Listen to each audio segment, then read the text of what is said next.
নমস্কাৰ সহজ আৰু সৰল ভাষাত অস্থি ৰোগৰ বিষয়ে জানো আহক মই ডক্টৰ প্ৰেমানন্দ দাস আপোনালোক সকলোকে মই অৰ্থৱানলৈ স্বাগতম জনাইছো আজিৰ টপিক হিল পেইন গুৰুহাৰ বিষ হিল বা গুৰুহা আমাৰ ভৰিৰ পিছৰ অংশ আমি যেটো ইয়াৰ পৰা ইমানখিনিক আমি হিল বুলি কওঁ এতিয়া হিল পেইন আপুনি কোত অনুভৱ কৰিব পাৰে প্ৰথম হিল পেইন আমি কওঁ মেডিয়েল বৰ্ডাৰ ভিতৰৰ যেটো বৰ্ডাৰ যেটো হিলৰ ওপৰত আৰু ভিতৰৰ এনেকুৱা বৰ্ডাৰ এটো পইণ্টত আপুনি হিল পেইন অনুভৱ কৰিব পাৰে দ্বিতীয় পইণ্টটো হৈছে কেতিয়াবা এনেকুৱা পইণ্টটো অনুভৱ কৰিব পাৰে তৃতীয়তে আমাৰ গুৰুহাৰ পিছফালেও অনুভৱ কৰিব পাৰে এই গুটেইখিনি মিলাই আমি হিল পেইন বুলি কওঁ আৰু প্ৰতিটো এৰিয়াৰে কাৰণসমূহ বেলেগ আৰু যদি এইটো জায়গাত অনুভৱ কৰিছে ইয়াৰ কাৰণ বেলেগ ইয়াৰ চিকিৎসা বেলেগ যদি ইয়াত অনুভৱ কৰিছে হেতুৰ কাৰণ বেলেগ ইয়াত অনুভৱ কৰিছে হেতুৰ কাৰণ বেলেগ গতিকে হিল পেইন এটা বহল টাৰ্ম হেতু টাৰ্মত আমি প্ৰথমতে কিহৰ কাৰণে হৈছে জানি লোৱা উচিত আৰু হেতুৰ উপযুক্ত চিকিৎসা কি আছে হেতু লোৱা উচিত আমি এই গুৰুহা বিষৰ কাৰণসমূহ জানো আহক ইয়াৰ প্ৰথম কাৰণ হৈছে আমি কওঁ প্লান্টাৰ ফাসাইটিস আমাৰ এটা প্লান্টাৰ ফাসা বুলি এটা শীট থাকে হেতু গুৰুহাৰ যেটো হাড় এই হাড়ৰ পৰা আঙুলিৰ হাড়লৈকে বিস্তৃত হৈ এটা ফেনৰ নিচিনা এটা শীট থাকে প্লাষ্টিকৰ নিচিনা শীট এই শীটটোক আমি কওঁ প্লান্টাৰ ফাসা আৰু এই প্লান্টাৰ ফাসা কেতিয়াবা ওভাৰ ইউজ কৰাৰ কাৰণে বা অধিক ওজন হোৱাৰ কাৰণে বা বেছি ব্যৱহাৰ হোৱাৰ কাৰণে কিছু বয়সত 20 পৰা 40 বছৰ বয়সৰ ভিতৰত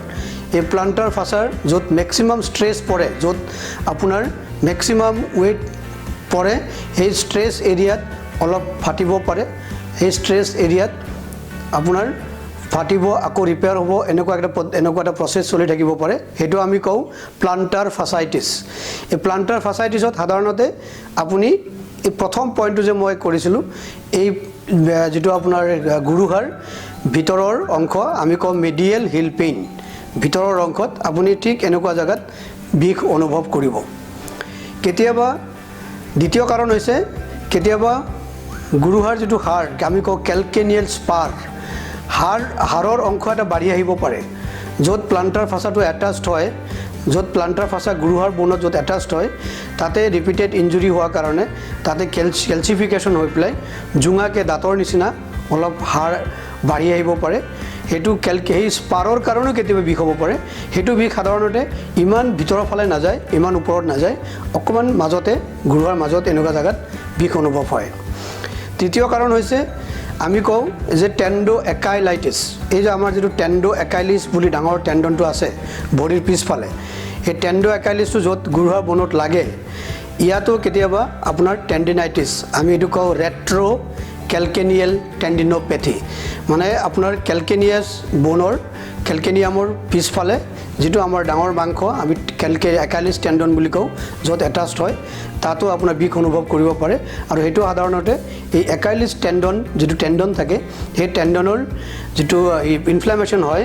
ওভাৰ ইউজ ৰিপিটেড ইউজৰ কাৰণে তেতিয়া ইয়াতো ক্যালচিয়াম জমা হ'ব পাৰে বা এক্সৰে কৰিলে আমি যেনেকুৱা ক্যালকেনিয়াল স্পাৰ ইয়াত দেখি পাওঁ দাঁতৰ নিচিনা আমি ভৰিৰ গুৰুহাৰ পিছফালেও কেতিয়াবা আমি হাড় বাঢ়ি হোৱা দেখি পাওঁ এটো হৈছে আপোনাৰ আমি গোটেই টাৰ্মটো কওঁ ৰেট্ৰো ক্যালকেনিয়াল টেন্ডিনোপ্যাথি এই তিনিটা আমি প্ৰধান কাৰণ কেইটা মই কৈছো আৰু বহুত কাৰণত গুৰুহা বিষ হ'ব পাৰে যেনেকুৱা কেতিয়াবা ইয়াত নাৰ্ভ চেপা খাব পাৰে তেতিয়া নাৰ্ভ চেপা খালে সাধাৰণতে বিষটো ডিফিউজ হয় বিষটো কোনো নিৰ্দিষ্ট পইণ্টত নাথাকে বিষটো বিস্তৃত হয় বিষৰ লগতে জিনজিনাব পাৰে আমি কওঁ টিংলিং এণ্ড নামনেছ জিনজিনাব পাৰে চুলে গম নোপোৱা নিচিনা হ'ব পাৰে কেতিয়াবা নাৰ্ভ চেপা খালে হ'ব পাৰে আৰু গুৰুহাৰ ওপৰত কেতিয়াবা এনেকুৱা জায়গাটো বিষ হ'ব পাৰে তেতিয়া হলে কেতিয়াবা ইয়াত এটা টেন্ডন থাকে আমি টিবিয়ালিস টেন্ডন বুলি কওঁ এই টিবিয়ালিস টেন্ডনো কেতিয়াবা ওভাৰ ইউজৰ কাৰণে স্পৰ্টছ পাৰ্সনৰ কেতিয়াবা এনেকুৱা জায়গাটো বিষ হ'ব পাৰে গতিকে এই চাৰিটাই মই কওঁ যে প্ৰধান কাৰণ প্লান্টাৰ ফাসাইটিস কেলকেনিয়েল স্পাৰ আৰু টেণ্ডো একালিছৰ টেণ্ডনৰ যেটো পেইন হয় আৰু খুব ৰেয়াৰলি দেখা যায় এই টিবিয়ালিছ টেণ্ডন পষ্টেৰিয়ৰ টিবিয়ালিছ বুলি কওঁ এই টিবিয়ালিছ টেণ্ডনৰ কাৰণে ইয়াত বিষ হ'ব পাৰে এতিয়া এই হিল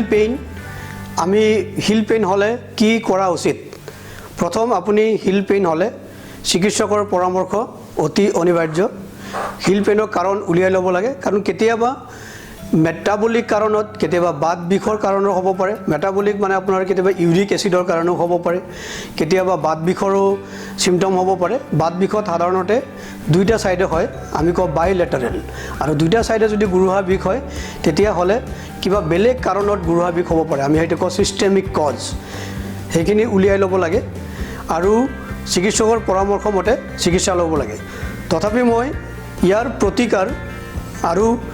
চিকিৎসকৰ পৰামৰ্শৰ উপৰিও কিছুমান ইয়াৰ পৰা পৰিত্ৰাণ পাবলৈ বা এই হিল বিষ যেটো বহুত দীঘলীয়া আমাৰ কিতাপত লিখা আছে যদি এবাৰ হিল পেইন হয় এবছৰ লাগে ভাল হ'বলৈ গতিকে বহুত দীৰ্ঘদিন এটো আপোনাৰ ভাল হ'বলৈ লাগে হেতু কাৰণে মই কিছুমান প্ৰতিকাৰ আৰু কিছুমান চিকিৎসা যেটো আপুনি ঘৰতে ল'ব পাৰে সেই বিষয়ে মই দুই আখৰ কম মই গোটেই ট্ৰিটমেণ্টটো মই ক'ব নোৱাৰোঁ কাৰণ গোটেই ট্ৰিটমেণ্টটো এই ভিডিঅ' যোগেদি কোৱাটো পচিবল নহয় মই কিছুমান প্ৰতিকাৰ আৰু কিছুমান ইয়াৰ কাৰণে এক্সাৰচাইজ মই আপোনালোকক দেখাই দিব বিচাৰিছোঁ প্ৰথম প্ৰতিকাৰ হৈছে যদি অধিক ওজন আছে অধিক ওজনটো আপুনি কমাওক ওজন বেছি হোৱাৰ কাৰণে আমি বহুত এই হিল পেইন হোৱা পৰিলক্ষিত হয় দ্বিতীয়তে আপোনাৰ কিবা মেটাবলিক কিবা কাৰণ আছে নেকি ডায়াবেটিছ বা লগত ইউৰিক এচিড এইবিলাক যদি আছে এইবিলাকৰ প্ৰতিকাৰ লওক চিকিৎসকৰ পৰামৰ্শ মতে ইউৰিক এচিড লেভেলটো মেইনটেইন ৰাখক ইউৰিক এচিড বাঢ়িবলৈ নিদিয়ক সুগাৰটো কণ্ট্ৰল ৰাখক তৃতীয় প্ৰতিকাৰ হৈছে আপুনি শাৰীৰিক ব্যায়াম সদায় শাৰীৰিক ব্যায়াম কৰিব লগতে শাৰীৰিক ব্যায়ামৰ লগত আমি কওঁ যে কাফ ষ্ট্ৰেচিং যিকেইটা ষ্ট্ৰেচিং এক্সাৰচাইজ থাকে সেই ষ্ট্ৰেচিংখিনি কৰিব লাগিব ভৰিৰ তলুৱাৰ কলা ফুলৰ বা ভৰিৰ পিছফালে আপোনাৰ থাই পিছফালে যিখিনি আমাৰ মাংস পেশী থাকে যিখিনি টেণ্ডন থাকে এই গোটেইখিনি ষ্ট্ৰেচিং এক্সাৰচাইজ কৰাটো অতি অনিবাৰ্য কাৰণ ষ্ট্ৰেচিং এক্সাৰচাইজ কৰা সকলক কেতিয়াও হিল পেইন যেটো আমি কমনলি আমি কওঁ প্লান্টাৰ ফাসাইটিস বা ৰেট্ৰ'কেলকেনিয়েল টেণ্ডিনোপেথি এই দুটা কাৰণত যেটো কমনলি হয় ষ্ট্ৰেচিং এক্সাৰচাইজ কৰা মানুহৰ এই দুটা হোৱা দেখা নাযায় এতিয়া প্ৰথম হৈছে যদি হিল পেইন হৈছে আপুনি চিকিৎসকৰ পৰামৰ্শ লৈছে পৰামৰ্শমতে আপুনি চলি আছে এতিয়া আপুনি কি ইয়াৰ ট্ৰিটমেণ্ট আছে মই এটো আপোনাক ক'ব বিচাৰিছোঁ যে চিকিৎসা পদ্ধতি মই চিকিৎসক হিচাপে আপোনালোকক ক'ব বিচাৰিছোঁ যে ইয়াৰ চিকিৎসা কি আছে ইয়াৰ চিকিৎসা আমাৰ ওচৰত আহিলে আমি কওঁ যে আপুনি খালি ভৰিত খোজ নাকাঢ়িব প্ৰথম কথা এভয়েড বেয়াৰফুট ৱাকিং আপুনি খালি ভৰিত খোজ নাকাঢ়িব আৰু সদায় কোমল চেণ্ডেল ব্যৱহাৰ কৰিব সফট ফুটৱেৰ বা আমি কেতিয়াবা হিল কাপ সিলিকনৰ এটা হিল কুশন পায় হেতু আমি কেতিয়াবা ভৰি তলত চেণ্ডেলৰ ওপৰত বা জোতাৰ ওপৰত পিন্ধিবলৈ দিওঁ লগতে আমি কওঁ সফট ফুটৱেৰ পিন্ধা চেণ্ডেল বা ফুটৱেৰ আপুনি সদায় কোমল হ'ব লাগে আৰু ৰাতিপুৱা প্ৰথম খোজ পেলোৱাৰ আগতে কিছুমান ষ্ট্ৰেচিং এক্সাৰচাইজ কৰিব দিয়া হয় আৰু তথাপিও যদি ভাল নহয় আমি কেতিয়াবা ষ্টেৰইড ইনজেকশ্যন দিব লগা হয় পেশেন্ট ডিমান্ড অনুযায়ী কিন্তু ষ্টেৰইড ইনজেকশ্যন আপোনাৰ হিল বা গুৰুহাত নললৈ ভাল কাৰণ ষ্টেৰইড ইনজেকশ্যনৰ বহুত সাইড ইফেক্ট থাকে এটো টেম্পোৰাৰী ইফেক্ট হয় কিছুদিন আপুনি ভাল থাকিব আকৌ যেতিয়া দৰবৰ একশ্যন শেষ হ'ব লাহে লাহে আকৌ পুনৰাই আপোনাৰ বিষ আহিব পাৰে গতিকে ষ্টেৰইড ইনজেকশ্যনটো পাৰিলে নল'ব আৰু যদি আপোনাৰ খুব প্ৰয়োজন আপুনি কিবা স্পৰ্টছ পাৰ্সন আপোনাৰ অন ডিমান্ড আপোনাৰ লাগে না আপোনাৰ ইমিডিয়েট আপোনাৰ ভাল হ'ব লাগে তেতিয়া হয়তো সিঙ্গেল ইনজেকশ্যন এটা ষ্টেৰইড ইনজেকশ্যন দিয়া যায় বা আপুনি ল'ব পাৰে মই আপোনালোকক আজি এই গুৰুহা বিষৰ কাৰণে কেইটামান এক্সাৰচাইজ দেখাব বিচাৰিছোঁ প্ৰথম এক্সাৰচাইজটো হৈছে বিছনাৰ পৰা নামি আমি কওঁ হিল পাম্পিং গুৰুহা দুটা এনেকৈ ৰাখি ভৰি ৰাখি এনেকৈ অলপ দেৰি নচাৰ নিচিনাকৈ গুৰুহা দুটা আপ ডাউন কৰি 5 মিনিটমান এনেকৈ কৰি দিওঁ গুৰুহাৰ যেটো প্লান্টাৰ ফাসাটো বহুত ৰিলেক্স হয় পিছত আপুনি খোজ কাঢ়িবলৈ বহুত আৰাম অনুভৱ কৰিব পাৰে কাৰণ গুৰুহা বিষটো যেহেতু ৰাতিপুৱা সময়ত বিছনাৰ পৰা নামোতে বহুত বিষ অনুভৱ হয় বা দিনতে যদি অলপ জিৰণি লোৱাৰ পিছত আকৌ যেতিয়া খোজ পেলায় তেতিয়া বহুত বিষ অনুভৱ হয় তো এই যদি আপুনি হিল পাম্পিংটো কৰি লয় তেতিয়াহ'লে এই বিষটো আপোনাৰ অনুভৱ নহয় দ্বিতীয় এক্সাৰচাইজ আৰু এইটো খুবেই প্ৰয়োজনীয় খুবেই দৰকাৰী এক্সাৰচাইজ সেইটো আমি কওঁ কাফ ষ্ট্ৰেচিং এইটো এক্সাৰচাইজ কৰিলে সাধাৰণতে বাকি একো এক্সাৰচাইজ কৰিব প্ৰয়োজন নাই সেইটো হৈছে কাফ ষ্ট্ৰেচিং এনেকৈ আপুনি ৱালে হওক বা কিবা চকী বা কিবা এটা বস্তু ধৰি দুটা ভৰি সমানে সমানে ভৰিৰ পতা দুখন আপোনাৰ সমান্তৰালভাৱে থাকিব এটা আঁচ টানি ল'ব সেইটো আঁচৰ দুটা সাইডে সমানে সমানে আপুনি ভৰি পতাখন পেৰালেলি এনেকৈ বা এনেকৈ নহয় দীঘল দীঘলকৈ ৰাখিব ৰাখি পেলাই আগফালৰ আঁঠু বেণ্ড কৰিব পিছফালে গুৰুহা আৰু পিছফালৰ আঁঠু ষ্ট্ৰেইট থাকিব গুৰুহা পকাত লাগি থাকিব লাগি এনেকৈ ধৰি অকণমান আগলৈ হাউলি দিব ধৰি ৰাখিব 1 2 3 4 5 6 7 8 9 10 11 12 13 14 15 16 17 18 19 20 1 to 20 লৈকে কাউণ্ট কৰিব ধৰি ৰাখিব সিমিলাৰলি আকৌ এইটো সাইডৰ ভৰি সিমিলাৰলি 1 2 3 4 5 6 এনেকৈ মই দেখুৱা এক্সাৰচাইজখিনি ৰাতিপুৱা দুপৰীয়া আৰু ৰাতি তিনিবাৰ যদি 10 মিনিটকৈ কৰে তেতিয়া বহুত উপকৃত হ'ব আৰু আপোনাৰ যদি গুৰুহাৰ বিষ হৈছে তেতিয়াহ'লে চিকিৎসকৰ পৰামৰ্শ নোলোৱাকৈ নাথাকিব চিকিৎসকৰ পৰামৰ্শৰ পিছত বা যদি আপুনি ডায়েগনচিছ কনফাৰ্ম যে আপোনাৰ প্লান্টাৰ ফাসাইটিছ বুলি কৈছে বা আপোনাৰ গুৰুহাৰ পিছফালে হাড় বাঢ়িছে বা তলত আপোনাৰ হাড় বাঢ়িছে তেতিয়াহ'লে মই দেখুৱা এক্সাৰচাইজখিনি কৰিব আৰু যদি মোৰ এই এক্সাৰচাইজ আৰু হিল পেইনৰ টপিকটো আপোনালোকৰ ভাল লাগিল তেতিয়াহ'লে আপোনালোকে মোৰ অৰ্থ অনলাইন ইউটিউব চেনেল ছাবস্ক্ৰাইব কৰিব